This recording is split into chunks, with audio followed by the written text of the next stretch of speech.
Bonjour à toutes et à tous, j'espère que vous allez bien et que votre journée est agréable. Alors si vous souhaitez me contacter, le lien de mon site est dans ma bio ou sous la vidéo. Je m'interroge aujourd'hui sur la nécessité de se poser les bonnes questions lorsque nous sommes dans le doute ou dans une phase difficile de notre existence et que nous avons tendance à nous démoraliser plus qu'il ne faudrait. Alors, se poser les bonnes questions, finalement, ça veut dire quoi ? En tout premier lieu, cela veut dire choisir avec justesse les mots que nous allons mettre en avant afin de ne pas obtenir une réponse tronquée de notre inconscient. Je vous explique cela plus simplement et plus clairement. Nous avons l'habitude de passer une grande partie de notre temps à nous dévaloriser et à nous affubler de tous les maux et problèmes de la Terre. Résultat, notre esprit ne connaît que ce type de réponse à nous proposer lorsque nous nous posons une question existentielle. En somme, nous aimons tellement être vaches avec nous-mêmes que notre esprit ira dans notre sens. Et c'est ici que nous devons absolument inverser la vapeur, car si nous considérons que nous avons un problème, et si on suit la logique de notre esprit, il va nous apporter des réponses, il va nous trouver tout un tas de problèmes qui n'auront pas lieu d'être la plupart du temps. En somme, cela s'appelle manquer d'objectivité vis-à-vis de nous-mêmes, tout simplement.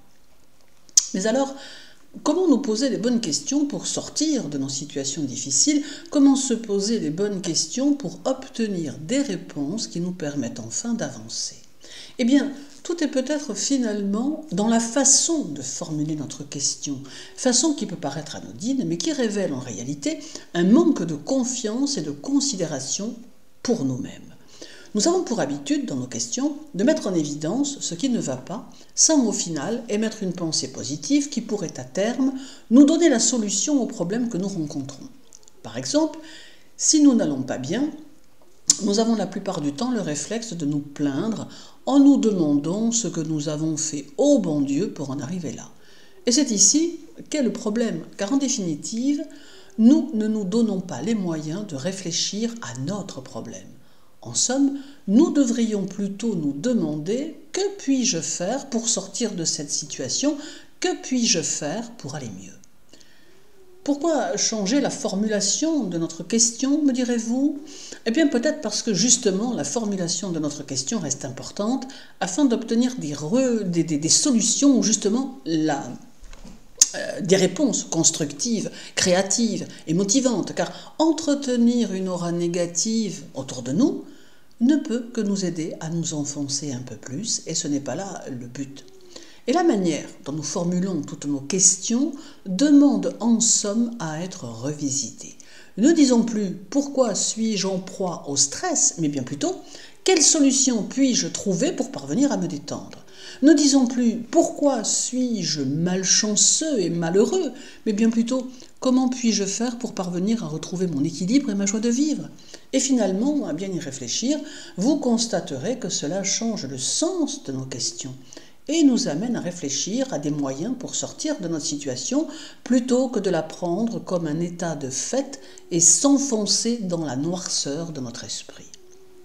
Ceci étant, énoncer une bonne question amène une réponse plus motivante. Mais ce n'est pas pour autant que cela va résoudre le problème. Nous sommes bien d'accord sur cela. Mais enfoncer le clou ne pourra à terme que nous faire douter encore et encore.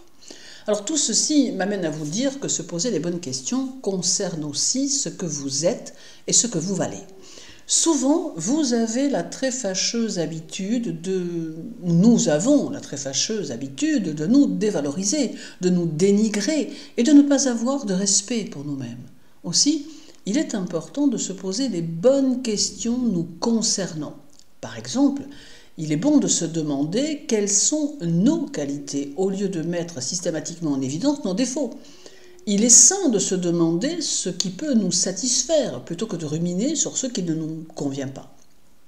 Il serait d'ailleurs aussi très positif, sur le même principe, de réfléchir à notre façon de penser et à nos questions, souvent aux réponses mal appropriées, afin de savoir si justement nos questionnements nous amènent à nous élever ou à complètement nous dévaloriser, voire compléter notre dévalorisation. Ce petit exercice concernant la nouvelle façon de formuler nos questions semble simple. Et vous pourrez constater, si vous l'appliquez, que cela n'est guère le cas tant nous avons engrammé de pensées négatives dans notre esprit, nous empêchant ainsi d'avoir sur notre situation le recul nécessaire pour l'évaluer à sa juste mesure. Soyez toujours attentifs au fait de ne pas être concentré sur le problème, mais bien plutôt sur les solutions. Pour avancer dans notre existence et dans notre quotidien, nous devons accepter le fait que nous remettre en question et le fait que la vie, d'une manière générale, est souvent semée d'embûches. Toutefois, se poser la question du but que nous souhaitons atteindre peut nous permettre de résoudre les problèmes au fur et à mesure qu'ils se présentent, tout en tâchant de faire preuve d'un certain recul. Pour réussir, il faut déjà savoir ce que l'on veut exactement. Sans but, on ne fait que se laisser porter sans donner forcément le meilleur de soi-même. Il s'agit donc, avant toute chose, de faire le point sur ses aspirations. Qui voudrais-je devenir? Où voudrais-je aller? Alors forcément, cela amènera une autre question, celle de savoir si vous avez su vous remettre suffisamment en question pour vous donner les moyens de vos aspirations. Car pour évoluer, comme on le désire, il faut automatiquement prendre en compte ce que nous sommes et ce que nous voulons. Mais également, il est important de bien comprendre quelles sont nos erreurs, afin de pouvoir les analyser et ne pas les reproduire. Autrement, si nous nous enfermons dans nos certitudes, nous prenons le risque de nous croire supérieurs à ce que nous sommes, et nous prenons le risque de renouveler les mêmes erreurs, nous confrontant ainsi à l'échec. Alors certes, on ne peut pas contrôler tout ce qui nous arrive, et il faut parfois accepter que dans certains cas, on ne puisse rien faire d'autre qu'accepter la situation et vivre avec. Mais ce n'est pas une fatalité. On peut s'adapter de manière intelligente à des situations que l'on ne peut pas changer, et ainsi avancer. Dans notre cheminement, nous ne pouvons pas oublier de parler du doute et des émotions qu'il génère. Toutefois, il est important d'essayer d'apprendre à gérer toutes ces émotions qui parfois s'entremêlent au point que nous ne savons plus ce que nous ressentons exactement. Aussi, nous devons ici aussi nous poser la question de la source de nos angoisses afin de pouvoir les comprendre, les analyser et si nous ne pouvons les contrôler. D'autant que lorsque l'on connaît la source d'un problème, il est bien plus facile d'y faire face. Et y faire face, c'est le plus souvent résoudre le problème, car c'est y trouver des solutions. Or, si nos émotions nous envahissent, nous ne pouvons plus trouver la solution tant notre esprit part sur des mauvaises directions.